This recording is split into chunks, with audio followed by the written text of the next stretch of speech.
pues nos va dando la palabra. Muy bien. Okay. Sí, ya está.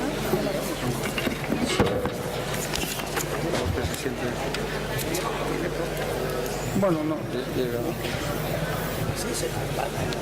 es para hablar.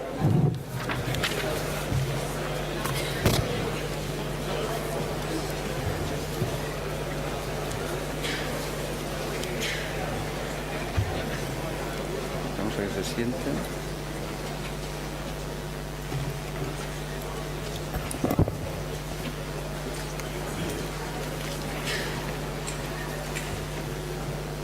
Buenos días. Un año más me toca el honor, ¿no?, de colaborar con la Universidad Católica de Ávila en esta escuela de verano que hacemos conjuntamente La Razón, la Universidad Católica de Ávila, y hacerlo a los pies de estas magníficas murallas de esta ciudad que ya considero mía. Siempre digo que Ávila es una ciudad que me gusta muchísimo. Yo, que como saben algunos de ustedes, soy de Barcelona, soy catalán, quiero mucho a mi tierra, y eso no es incompatible, el ser catalán, con querer al resto de España, y más en estos tiempos, ¿no? Yo siempre digo que ser catalán es mi forma de ser español, y por mi sangre pues corren, por lo que yo he ido descubriendo poco a poco, ¿no?, gracias a un alumno que tuve, que le dirigí la tesis, se preocupó de buscar mis antepasados. No salió ningún príncipe, ni duque, ni nada, monseñor, no salió nadie así, pero gente, pues buena gente por lo que pude ver, ¿no? Y por mi sangre pues corren de todas las tierras de España, como pasa en Cataluña, en toda la gente que estamos allí, ¿no?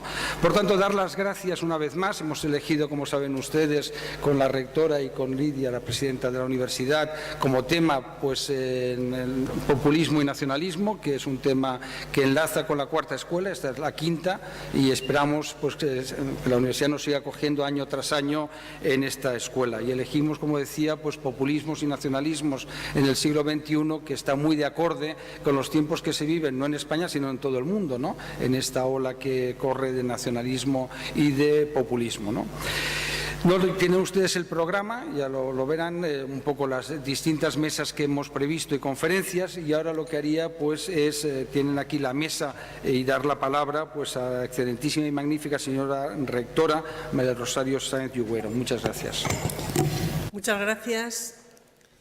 Excelentísimos señor obispo, señor ministro, señora presidenta del Consejo Directivo, señor alcalde de Ávila, querido director de la Escuela de Verano, Paco Maruenda, excelentísimas e ilustrísimas autoridades, queridos profesores, alumnos, señoras y señores. También saludo a todos los que nos siguen por streaming y por las redes sociales. Buenos días, sean todos bienvenidos a esta escuela de verano que procedemos a inaugurar un año más. Desde la Universidad Católica de Ávila queremos que la escuela de verano sea un referente de pensamiento, de debate y de búsqueda de la verdad en unos tiempos tan críticos para la unidad de España y para todas sus instituciones.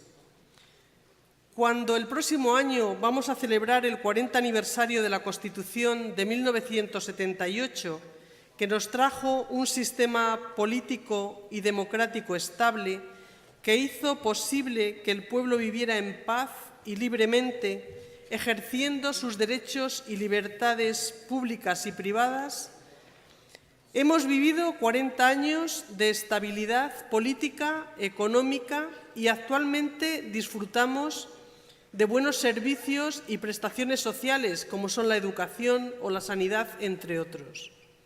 Sin embargo, hoy estamos bajo la amenaza de dos peligrosas ideologías, los populismos y los nacionalismos, que son caras de una misma moneda. El tema elegido por nuestro director no puede ser más pertinente y actual: los populismos y nacionalismos hoy en pleno siglo XXI. Agradezco al director del curso, al profesor Maruenda, la organización y la colaboración necesaria para desarrollar este ambicioso programa, caracterizado por excelentes ponentes del ámbito de la política, de la comunicación y de la economía. Queremos hacer de la Escuela de Verano de la Universidad Católica de Ávila un lugar de encuentro, de diálogo, un espacio de reflexión y una ventana abierta al mundo a la política, a la cultura contemporánea y a las voces que en estos ámbitos resuenan. Muchísimas gracias, señor ministro, por su generosidad de estar hoy aquí compartiendo con nosotros en un día tan complicado y tan difícil por los acontecimientos que a nadie se nos escapan que están sucediendo hoy en España. Reitero la bienvenida a todos los que os hacéis presente en la universidad. Gracias.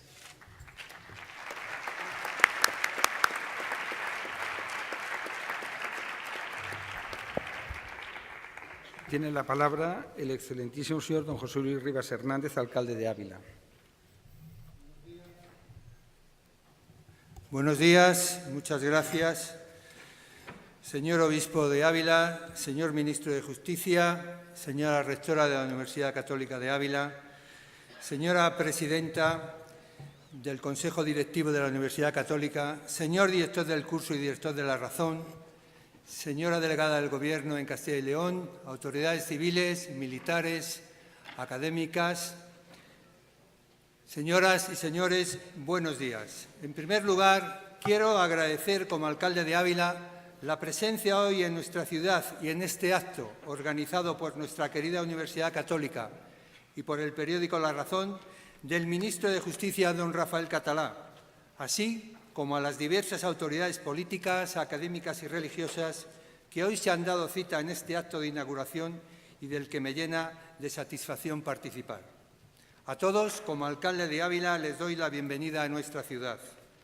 Mi agradecimiento y el de todos los abulenses a la Universidad Católica y al periódico La Razón por realizar un año más esta escuela de verano en nuestra ciudad, ofreciendo un altísimo nivel de programa e intervinientes.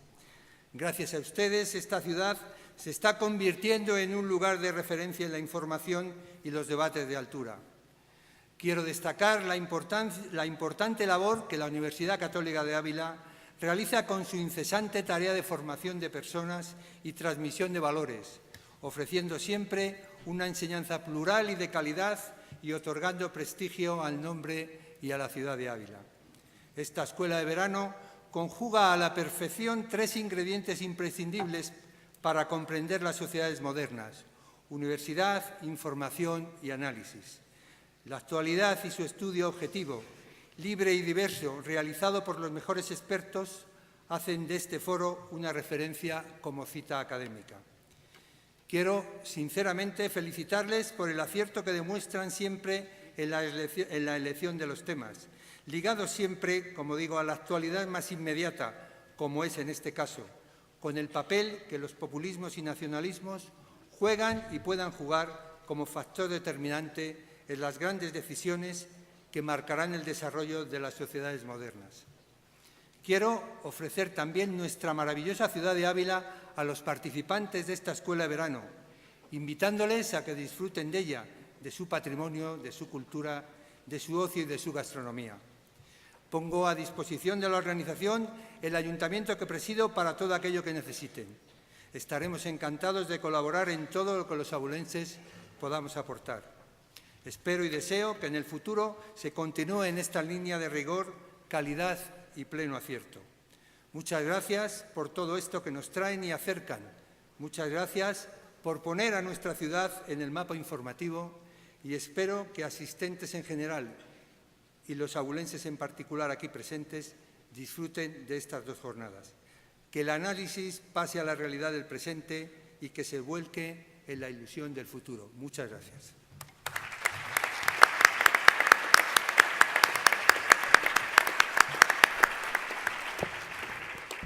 Tiene la palabra la excelentísima señora doña Lidia Jiménez, presidenta del Consejo Directivo de la Universidad Católica de Ávila. Muchas gracias, bienvenidos. Los problemas que afronta actualmente la humanidad y la sociedad están reclamando respuestas profundas y contundentes. Desde una universidad como la Universidad Católica de Ávila y desde la universidad en general, para afrontar la respuesta solamente entiendo que debe hacerse desde el conocimiento y la responsabilidad. En estos dos aspectos debe incidir la formación universitaria, conocimiento y responsabilidad. La competencia científica y profesional resulta incompleta si se carece de la formación humana que lleva a la responsabilidad, actitud que sirve de poco si no está basada en la competencia científica y profesional. En estos aspectos que deben primar en una universidad comprometida en atender integralmente a la realización humana de sus estudiantes y al compromiso de sus docentes, se inscribe la realización de esta escuela de verano sobre populismos y nacionalismos. Ya, como nos ha dicho el director, en varias ediciones que hemos ido teniendo, y esta creo que es la sexta, con el deseo de aportar luz y verdad sobre una realidad social que a todos nos preocupa.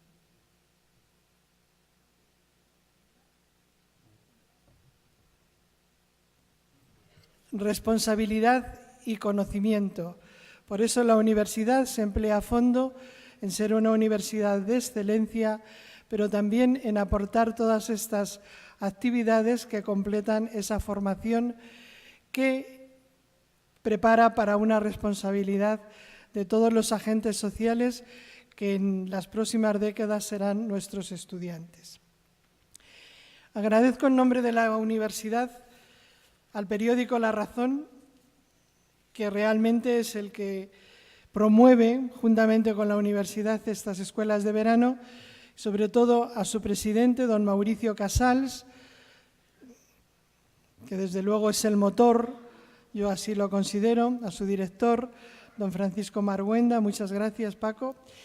Agradezco a todas las autoridades que hoy nos acompañan, a los ponentes, muy especialmente al señor ministro de Justicia, que efectivamente es muy de agradecer que en un día como este esté entre nosotros, a todas las autoridades civiles, militares y sobre todo a los alumnos, docentes y miembros de la comunidad universitaria, que son los principales destinatarios de esta escuela. Muchas gracias.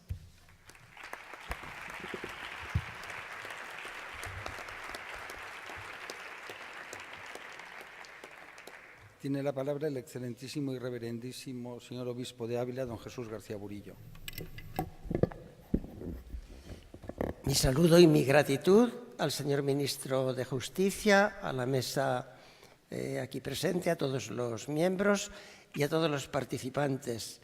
La Universidad Católica les recibe con inmensa gratitud. No es mi intención entrar en el tema de los nacionalismos. Es la novedad de este año, sobre los populismos el año pasado, pero me parece muy oportuno que en esta ocasión pueda expresar la opinión, brevemente, naturalmente, de la Iglesia Católica sobre los nacionalismos, como digo, novedad en este año. La Conferencia Episcopal en diversas ocasiones, en múltiples ocasiones, ha tratado la cuestión con más o menos profundidad. Y yo me hago eco de una nota significativa. Dice la conferencia: por nacionalismo se entiende una determinada opción política que hace de la defensa y del desarrollo de la identidad de una nación el eje de sus actividades. La Iglesia, madre y maestra de todos los pueblos, acepta las opciones políticas de tipo nacionalista que se ajusten a la norma moral y a las exigencias del bien común. Se trata de una opción que en ocasiones puede mostrarse especialmente conveniente. La opción nacionalista, sin embargo, como cualquier opción política, no puede ser absoluta. Para ser legítima debe mantenerse en los límites de la moral y de la justicia y debe evitar un doble peligro. El primero, considerarse a sí misma como la única forma coherente de proponer el amor a la nación. Y el segundo, defender los propios valores nacionales, excluyendo y menospreciando los de otras realidades nacionales o estatales.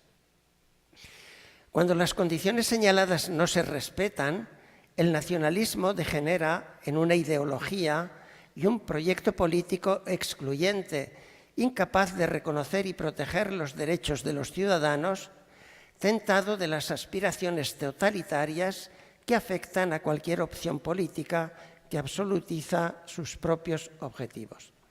De la naturaleza perniciosa de este nacionalismo ha advertido el magisterio de la Iglesia en numerosas ocasiones. Por ser la nación un hecho, en primer lugar cultural, el magisterio de la Iglesia lo ha distinguido cuidadosamente del Estado. La configuración propia de cada Estado es normalmente fruto de largos y complejos procesos históricos. Estos procesos no pueden ser ignorados, ni menos aún distorsionados o falsificados al servicio de intereses particulares. España es fruto de uno de estos complejos procesos históricos. Poner en peligro la convivencia de los españoles, negando unilateralmente la soberanía de España, sin valorar las graves consecuencias de esta negación, podría acarrear, no sería prudente ni moralmente aceptable. La Constitución es hoy el marco jurídico ineludible de referencia para la convivencia. Recientemente, los obispos españoles afirmábamos: la Constitución de 1978 no es perfecta, como toda obra humana, pero la vemos como el fruto maduro de una voluntad sincera de entendimiento y como instrumento y primacía de un futuro de convivencia armónica entre todos. Se trata, por tanto, de una norma modificable, pero todo proceso de cambio debe hacerse según lo previsto en el ordenamiento jurídico. Pretender unilateralmente alterar este orden jurídico en función de una determinada voluntad de poder local o de cualquier otro tipo es inadmisible. Es necesario respetar y tutelar el bien común de una sociedad pluricentenaria. Fin de la cita. Creo entender que los breves párrafos leídos expresan con suficiente claridad cuál es la opinión de la Iglesia Católica en España respecto a los nacionalismos y su relación con la nación española. Muchas gracias por su atención.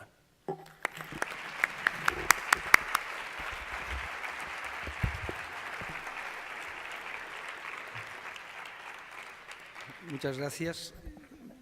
Este es mi momento favorito por dos razones. Una, porque me doy la palabra a mí mismo y siempre me parece muy original.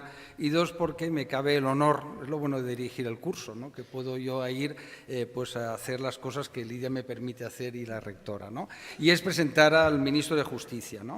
En primer lugar, quiero agradecer al ministro de Justicia que en estos tiempos tan complicados, ¿no? Y siendo él el titular de una cartera tan fundamental en el Estado, es decir, que esté aquí precisamente hoy, ¿no? Es una muestra de agradecimiento que quiero hacerle, no público, de que haya venido a Ávila, que siempre es muy agradable de venir, y está en la Universidad Católica de Ávila y con nosotros, ¿no? Luego el papel de presentador siempre ha de ser prudente, no alargarte mucho para que la gente no te mire mal, hasta que te aplaudan cuando acabes, ¿no? Dos, no ser protagonista, cosa que siempre me cuesta por esto de las tertulias, que a veces siempre nuestro querido Mauricio Casals me hace broma. Y luego, pues, decía no alargarse y tampoco exagerar en las alabanzas, porque si exageras en las alabanzas, pues claro, quedas mal y haces quedar mal a la persona que presentas. Ahí, lo siento, no voy a hacer caso a lo que estoy diciendo, porque Rafael Catalá es una persona que conozco desde hace muchos años, que respeto y admiro mucho. Es una persona, sobre todo, de una gran calidad humana, un excelente jurista y un gran servidor público. Lo digo con conocimiento de causa porque yo recuerdo muy bien, como no podía ser menos, yo era director del gabinete del actual presidente del Gobierno, Mariano Rajoy. A veces la izquierda me lo critica y yo siempre lo digo, me siento muy orgulloso. Es decir, el servir al Estado pues es maravilloso, es algo pues fantástico. Y yo que soy profesor de universidad, pues claro, pues no lo he servido como el caso de Rafael Catalá, estando en uno de los cuerpos más prestigiosos que es el Cuerpo Superior de Administradores del Estado. Tuve la suerte de trabajar con él, era director general de Función Pública, que supongo que no me desmentirá el señor ministro, pues para un TAC, para un administrador civil del Estado, es liderar a todos los funcionarios, ¿no? Es una función muy bonita, ¿no? Y ahí descubrí a Rafael Català, y eso lo decía siempre el hoy presidente, entonces ministro, pues a una persona entregada, muy buen jurista y conocedor de lo que es la estructura del Estado. Yo soy un gran admirador de la administración del Estado español, y en estos días se está viendo la capacidad de respuesta que tiene. Aquí tenemos un montón de servidores públicos de las fuerzas y cuerpos de seguridad del Estado, el Ejército, los altos cargos de la Administración General del Estado en Castilla y León, aquí en Ávila, el alcalde, etcétera, y tenemos unos cuerpos que a veces cuando se habla de Francia o de otros países, digo, pues nosotros somos tan buenos como los enarcas, desde luego, si me permiten que ningún francés se ofenda, mejores, ¿no? Y entonces, por eso quería decir que los administradores civiles del Estado son la columna vertebral. Todos los cuerpos son importantes, son fundamentales, y yo vivía a su lado cómo se iba desarrollando una carrera brillante sustentada en el trabajo y el esfuerzo. Esto el hoy presidente siempre decía lo mismo, en la vida siempre es sacrificio y esfuerzo, ¿no? Es decir, tienes que tener muy buena formación, una buena oposición. Ahí fue con nosotros, yo tuve el honor de estar con él, director general de la Función Pública, luego cuando nos trasladamos al Ministerio de Educación, director general de Personal y Servicios. Ahí había un equipo buenísimo, alguno desgraciadamente se ha ido, ¿no? Como Paco Villar, pero estaba pues, Jorge Fernández Díaz, de secretario de Estado, Paco Villar era secretario de Estado de Administraciones Públicas, estaba Ana Pastor, que todos ustedes conocen, ¿no? Que era directora general de MUFACE, la Mutua de los Funcionarios, y luego subsecretaria de Educación, y también pues, pude estar ahí a su lado viendo cómo una carrera brillante, una vez más sustentada en tener una muy buena cabeza, bien ordenada, eso te lo dan las oposiciones, y además pues tener esa vocación, insisto, de servicio público que, como decía, yo creo que es lo que caracteriza muy bien al ministro de Justicia. Luego, subsecretario de Hacienda, es decir, siempre saben ustedes que el ministro que más manda, con perdón del ministro de Justicia, siempre es el ministro de Hacienda desde la época de Mesopotamia, yo lo explico en clases, el Ministerio de Hacienda, llámese cómo se llama, manda muchísimo, ¿no? Y mandaba muchísimo en aquella época la religión. Es decir, a veces esas religiones heréticas no las voy a citar, pero la religión siempre es algo consustancial a la identidad del ser humano, y es importante decirla en la ciudad, en la tierra de Santa Teresa. Luego, secretario de Estado de Justicia, director gerente del Hospital Ramón y Cajal, finalmente secretario de Estado de Infraestructuras, Transporte y Vivienda, y para concluir, de momento, en mi ministerio favorito. El presidente del Gobierno siempre me decía, yo le decía, tenemos que irnos a Justicia cuando era ministro. Y decía, es que tú eres el único que quieres ir a Justicia. Y Justicia, lo sabes, ministro, siempre le hago broma, me encanta. Es un ministerio maravilloso, insisto, mi ministerio favorito, luego viene Educación, y lo está desarrollando de una forma, yo creo, excelente, en un terreno muy complicado, es decir, porque manejar el mundo de la justicia en todos sus ámbitos, ¿no? Desde los abogados, que hay muchos en esta sala, jueces, fiscales, procuradores, etcétera, me olvidaré alguno, pido disculpas, pues ser un ministro de Justicia con los órganos en las circunstancias actuales, solo puedo decir que lo hace, en mi opinión, y al cabo, como es amigo y tiene que presentarlo, es porque sus hechos lo avalan, y solo hay más que verlo. Por tanto, querido ministro, muchísimas gracias por estar este año con nosotros. Gracias.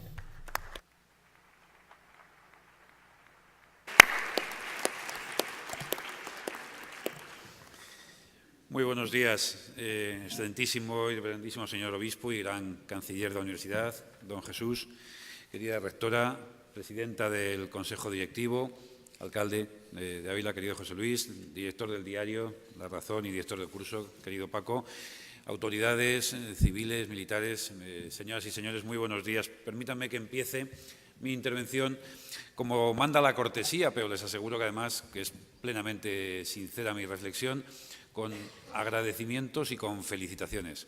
Agradecimientos a la Universidad Católica de Ávila y al Diario de la Razón, a su presidente, Mauricio Casals, a su director, Francisco Maruenda, por invitarme a estar hoy aquí.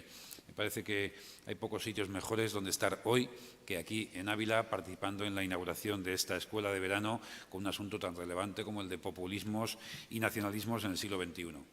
En segundo lugar, muchas gracias a ustedes, porque este evento no tiene ningún sentido si no estuviese este salón casi repleto de personas, de estudiantes, de la sociedad civil de Ávila y de otras localidades de Castilla y León y de Madrid, atendiendo a las conferencias que aquí se van a celebrar.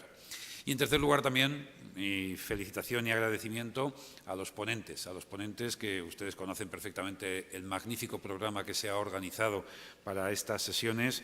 Y me parece que, siguiendo a Santa Teresa, podemos decir que es bueno tener a todos por mejores que nosotros, porque cuando veo la lista de ponentes les reconozco mucho mejores que yo, a todos ellos. Va a haber voces y opiniones de primerísimo nivel durante estas jornadas, por lo tanto me parece que es un acierto el tema, un acierto el momento, evidentemente, y un acierto la configuración de las jornadas, por lo cual reitero mi felicitación a los organizadores. Decía la rectora hace unos días, cuando se presentaba esta escuela de verano, decía la rectora que las universidades no se pueden quedar fuera de los debates y de las situaciones que preocupan a España. Estoy absolutamente de acuerdo, Rosario, absolutamente de acuerdo, por eso también os doy mi enhorabuena. Siempre es muy conveniente que la universidad, como foro de reflexión y de debate y de participación social, se dé la mano con los medios de comunicación, que tienen un papel importantísimo en nuestra sociedad democrática,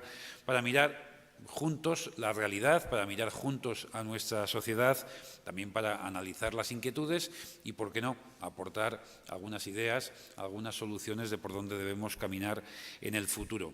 Mi intervención es de inauguración. Después de todas las que se han producido ya en esta mesa, no pretendo alargarme extraordinariamente. Va a haber 2 días enteros de debates, de análisis, pero sí me gustaría compartir con todos ustedes algunas reflexiones sobre un binomio tan apasionante como el que nos plantea esta jornada, los populismos y los nacionalismos en el siglo XXI.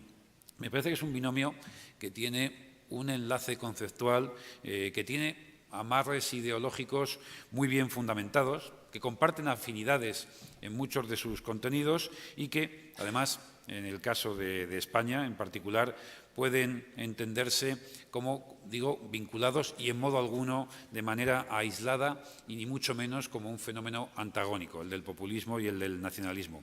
Antes al contrario, yo creo que entre ambos existe un común denominador que tienen, en particular, lo que tiene que ver con la puesta en escena política, tienen un modus operandi que comparten para alcanzar sus objetivos finales, esos objetivos, aunque aparentemente puedan parecer diferentes, sin embargo, en mi opinión, al final son básicamente idénticos.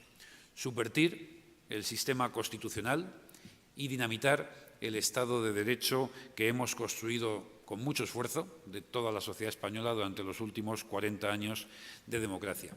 Para desarrollar esta idea, el paralelismo entre los nacionalismos y los populismos, voy a utilizar un análisis que hizo un lúcido comentarista, analista, escritor, político, sociólogo, como es Enrique Krauze, que lo hacía relativo al populismo iberoamericano, pero me parece que lo podemos traer muy bien, la metodología, el sistema de análisis lo podemos traer muy bien a nuestra realidad, al mundo entero y en particular al caso español.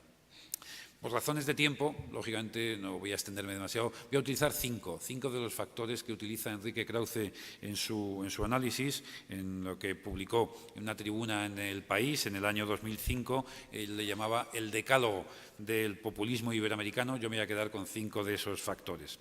En primer lugar, el primero de los elementos es el populismo fabrica la verdad para luego ofrecernos lo que hemos dado en llamar la posverdad en modo de píldoras. El populismo se arroga el papel de intérprete de la voz del pueblo. Ellos se consideran que son los representantes del sentir de la calle, porque parecería que nadie más que ellos escuchan esa voz. Ellos son los que pisan la calle, porque nadie más que ellos representan el sentir popular. Parecería que los demás vivimos de otro lado, de un lado oscuro, que no somos pueblo, que no somos gente, que no vivimos en las ciudades, que no vivimos en los pueblos y que, por lo tanto, se nos niega la legitimidad para sentir, para compartir las inquietudes y los problemas de nuestros conciudadanos. Desde esa posición, el populismo construye un nuevo mundo, un mundo de buenos y malos, absolutamente maniqueo, donde los malos siempre son el sistema, las leyes, el modelo de convivencia y no son, por supuesto, ni los sistemas, ni las leyes, ni los modelos de convivencia que ellos pretenden imponernos, por más que la historia reciente nos haya puesto de manifiesto cómo esos sistemas, esas leyes, esos modelos de convivencia que nos quieren imponer se han demostrado como los más abominables, los más corruptos y los más execrables de toda la historia de la humanidad. Pues de esa fábrica de verdades y de posverdades también saben mucho los nacionalismos. La gran mentira del expolio fiscal, esos lemas de España nos roba, o de una Cataluña abandonada a su suerte por el Estado, esa letanía que se ha repetido como un mantra por el independentismo durante años, no resiste ni un solo segundo de análisis frente a una realidad, a la realidad que dan los hechos, los datos. Fíjese, desde el año 2012, la sociedad española, a través de su gobierno, ha destinado a Cataluña más de 67.000 millones de euros para garantizar el buen funcionamiento de los servicios públicos y de las instituciones. Y, por ejemplo, pues no me voy a alargar mucho, pero Cataluña, por ejemplo, es la única comunidad autónoma que tiene las 4 capitales de provincias unidas por la alta velocidad, uno de los tesoros de nuestro desarrollo económico.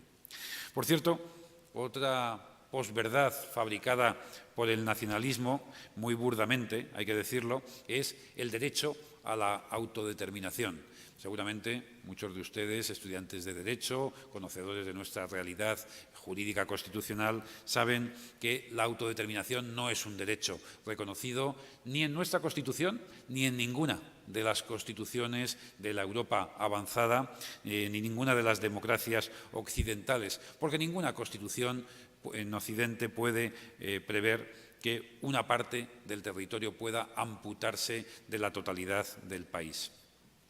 El segundo rasgo, de los 5 a los que me quiero referir, del populismo, en palabras de Krauze, es que no solo usa y abusa de la palabra, sino que se apodera absolutamente de la palabra. Estamos viendo ejemplos clarísimos en nuestra España actual de los que laminan, aplastan, controlan y someten las voces dentro de sus propias organizaciones políticas.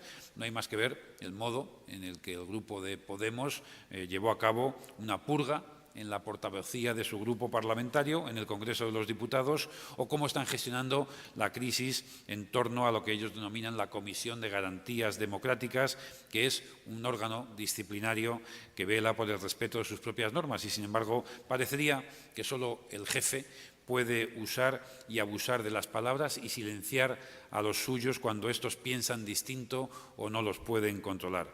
El problema llega cuando los machos alfa van más allá, y siempre suelen ir más allá cuando conquistan el poder y quieren imponer la ley del silencio a quienes no son los suyos, anulando la voz, la palabra y los más elementales derechos a sus opositores políticos y a los ciudadanos que no queremos formar parte de esa manada. El caso de Leopoldo López es, sin duda, un ejemplo paradigmático de la negación de la palabra a la oposición. Pues esa misma sensibilidad democrática ante la palabra la tienen también los nacionalismos excluyentes, como recientemente pudimos comprobar en el Parlamento de Cataluña, durante la tramitación de la llamada Ley del Referéndum, donde los secesionistas pasaron como una apisonadora por encima de toda la oposición, silenciando su voz, desoyendo a los letrados de la Cámara, desoyendo al Consejo de Garantías de Cataluña, alterando el procedimiento de aprobaciones de las leyes, no permitiendo enmiendas, no permitiendo la creación de una ponencia, una comisión, como es el procedimiento normal de aprobación de cualquier ley en un Parlamento, y, por lo tanto, perpetrando ante los ojos del mundo el más bochornoso espectáculo antidemocrático que podamos conocer. El tercer rasgo identificador del populismo es que fustiga por sistema a lo que ellos denominan el enemigo exterior. Porque, si se fijan, el populismo siempre tiene un enemigo exterior: el mercado, las oligarquías financieras, la Unión Europea, la OTAN. Ahora mismo no hay fuerzas políticas más antieuropeas que los populismos, ya sean de extrema derecha o de extrema izquierda. Da igual. Su enemigo, nuestro enemigo, según dicen ellos, es esa Europa que nos asfixia con la troika, que roe nuestra soberanía nacional, que nos impone unas reglas que no tenemos por qué cumplir. Bueno, lo cierto y verdad, desde mi punto de vista, es que nuestra Constitución y ser parte activa de Europa, como muy bien decía la rectora en su intervención, nos ha traído el periodo de progreso y de bienestar más importante, más próspero de nuestra historia reciente, y nunca nuestro estado del bienestar ha sido tan sólido y nunca nuestro estado democrático ha tenido tanta fortaleza como en los últimos 40 años. Y a los hechos me remito, datos rápidos y sencillos. Hoy España es la cuarta economía más importante de la zona euro y la tercera más exportadora, que más riqueza crea para vender bienes y servicios al exterior. Somos, en este momento, el país que más crece entre todas las economías avanzadas del mundo. Y fíjense, desde el año 1980 hasta hoy somos el tercer país del mundo que más ha crecido su riqueza nacional, que más hemos incrementado nuestro bienestar como consecuencia de ese crecimiento. Hoy somos el país con un sector turístico más competitivo del planeta. Somos una extraordinaria potencia en infraestructuras.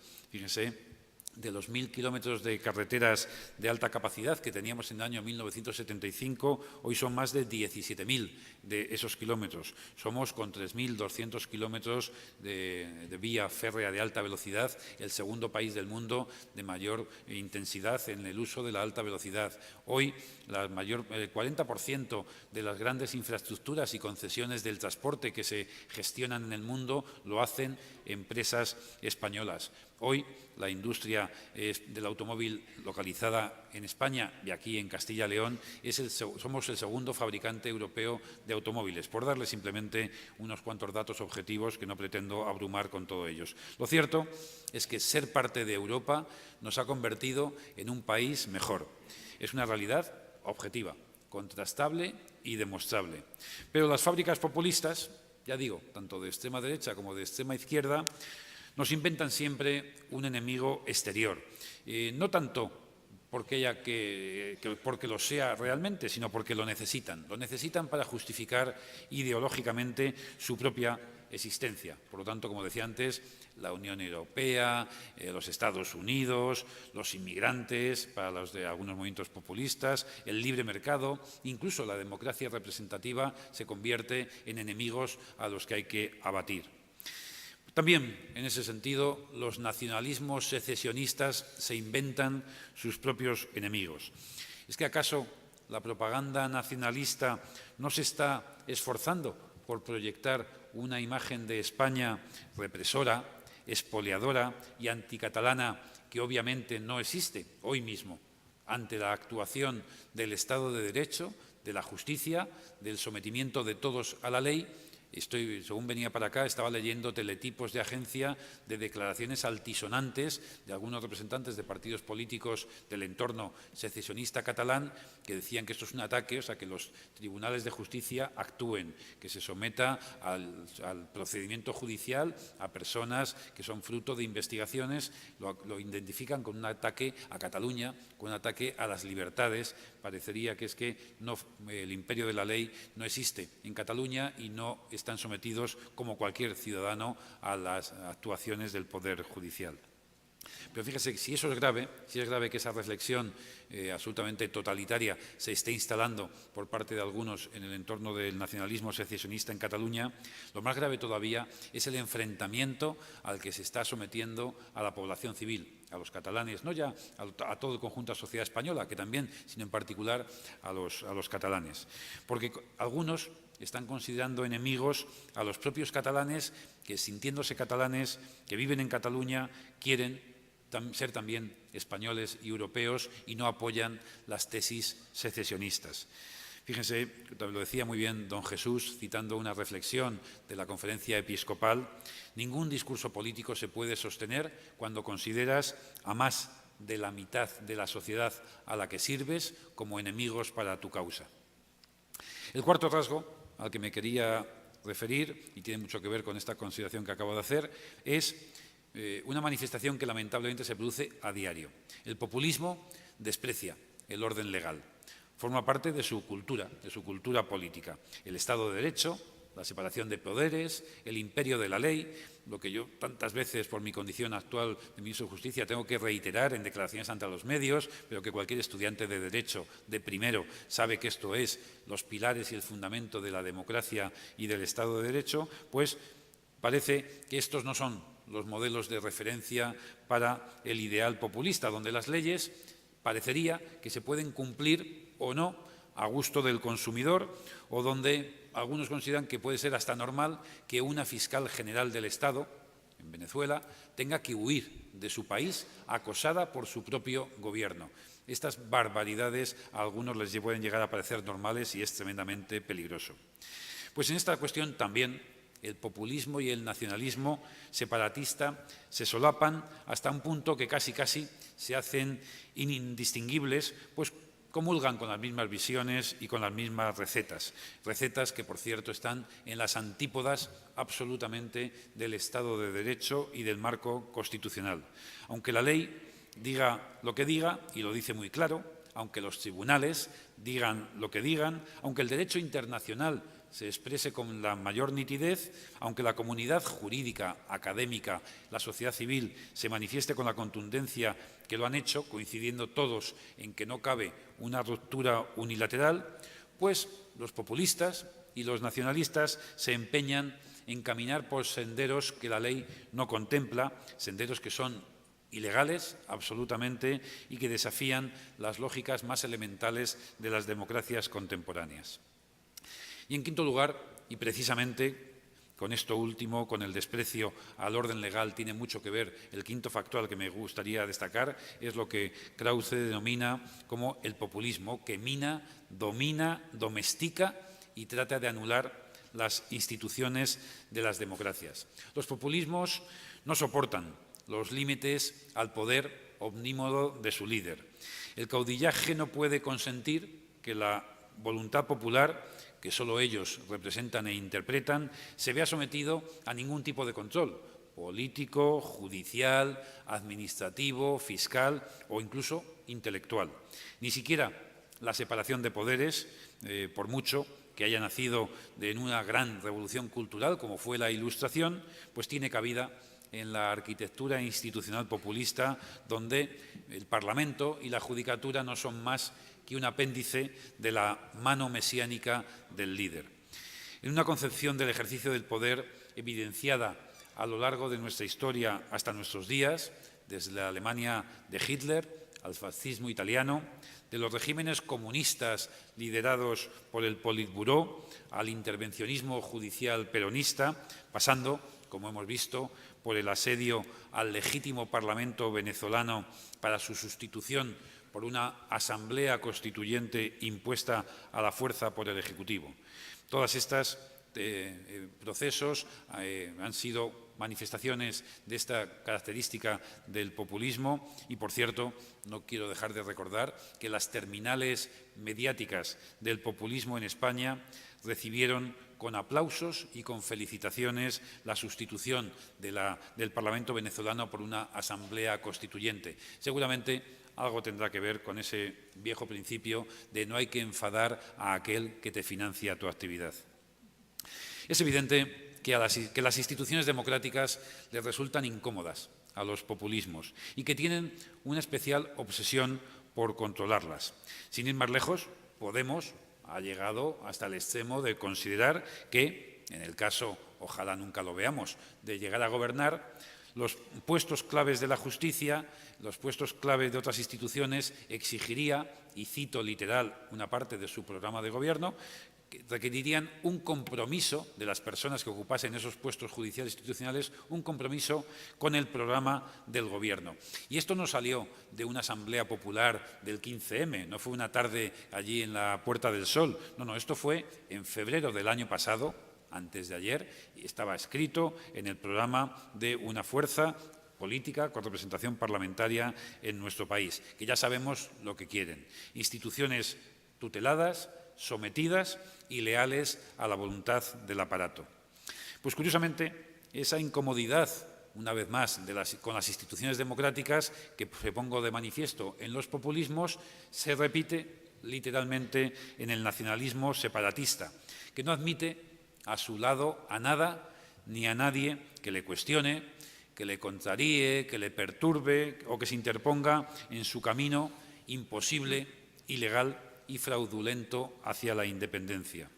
Y no deja de sorprender que ese camino se haya emprendido por un gobierno que, en su ida hacia adelante, se ha buscado a los peores compañeros de viaje que se pueden tener, porque la radicalidad y los antisistemas siempre son garantía de lo mismo, del caos, de la incertidumbre y del miedo que hoy los cachorros de esos radicales están tratando de imponer a los alcaldes, a los concejales que están defendiendo la ley y la Constitución. Voy terminando, pero todavía me gustaría compartir con ustedes una última reflexión después de estos 5 ejes de análisis de los populismos y de los nacionalismos. Me gustaría compartir con ustedes una reflexión final en torno a que los 2 fenómenos a los que me estoy refiriendo y van a ser objeto de análisis en estas jornadas no surgen por generación espontánea, son el efecto de algo, ciertamente, son la consecuencia, una reacción, una resultante, el producto ciertamente de un sistema que no es perfecto. Lo decía muy bien don Jesús, ninguna obra humana es perfecta, tampoco nuestra Constitución. Pero eso no significa que la solución a esos defectos o a esas necesidades de mejora pase por demoler el sistema actual y sustituirlo por no sabemos qué, por algo con tal de que sea anticapitalista, antiglobal, antiliberal, antiespañol, anticlerical. Tampoco creo que el antídoto ante la amenaza populista sea tirar del clásico que viene el lobo diciendo que son muy malos y que nuestras democracias están en riesgo. Todo eso es verdad y cuanto más se muestre al mundo la verdad, esa verdad que yo intento describir, cuanto más se conozca el daño que hacen y el freno que estos movimientos suponen para las democracias maduras, mejor se podrán prevenir los Estados frente a ellos. Y la labor que realizan las universidades y los medios de comunicación, sin duda, tiene un potencial extraordinario. Y este curso es un buen ejemplo de ello. Como decía Simón Wiesenthal, hoy se cumplen 12 años desde su fallecimiento, cuando el hombre recuerda, sobrevive la esperanza. Por lo tanto, tenemos que recordar al mundo cuáles son los errores y las negligencias que en nombre de las ideologías han cometido en ocasiones los hombres. Y, sin embargo, yo creo que la verdadera clave para combatir estas amenazas, fíjense, no está tanto en el terreno de lo teórico y lo dogmático, y lo decía muy bien José Luis, nuestro alcalde, está también en el campo de la práctica. Los sistemas democráticos tienen la fuerza, tienen la legitimidad y tienen el músculo suficiente para corregir sus propios fallos, para atender a quienes corren el riesgo de quedar fuera del amparo asistencial y para suturar las fisuras que en ocasiones el propio sistema genera, porque es verdad que no es un modelo perfecto. Dar la voz de alerta está muy bien, pero lo realmente eficaz es hacer, tomar decisiones, adoptar medidas, proponer respuestas efectivas desde dentro a los problemas que se han generado por nuestro modelo de funcionamiento, de gestión o de organización. Y lo primero que tenemos que hacer es no echarle la culpa al empedrado, sino llevar a cabo un ejercicio de reconocimiento de esos problemas que hoy tenemos en la sociedad española, identificarlos, visibilizarlos y afrontarlos con firmeza y resolviéndolos. Las democracias occidentales tienen que ser piezas fundamentales para afrontar los desafíos ambiciosos que nos plantea un siglo XXI frenético, un siglo XXI tremendamente complejo, lleno de desafíos a los que hay que ofrecer soluciones. La desigualdad, el fanatismo, el terrorismo integrista, el cambio climático, el paro estructural y muy en particular el paro de los jóvenes, los movimientos migratorios, la ciberdelincuencia, no son fenómenos sencillos, no son fenómenos pequeños, pero yo estoy seguro que desde el populismo y desde los nacionalismos excluyentes no se va a dar nunca una solución eficaz a estos problemas, porque tenemos acreditado que donde el populismo y el nacionalismo excluyente se ha instalado, lo que ha sucedido es que se han agravado todos los problemas de nuestra sociedad.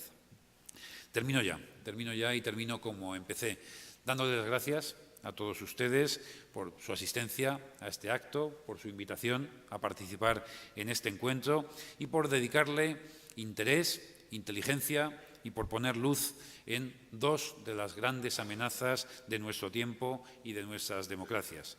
De verdad que para hacerlo, para aportar luz, inteligencia e interés, no se me ocurre un tándem más luminoso y más brillante que el que puede aportar la ciencia, el análisis universitario y la perspectiva audaz y valiente de un medio de comunicación. Estoy convencido que cuando se unen estos dos enfoques, el de la universidad y el de los medios de comunicación, el éxito está garantizado. Muchas gracias por su atención.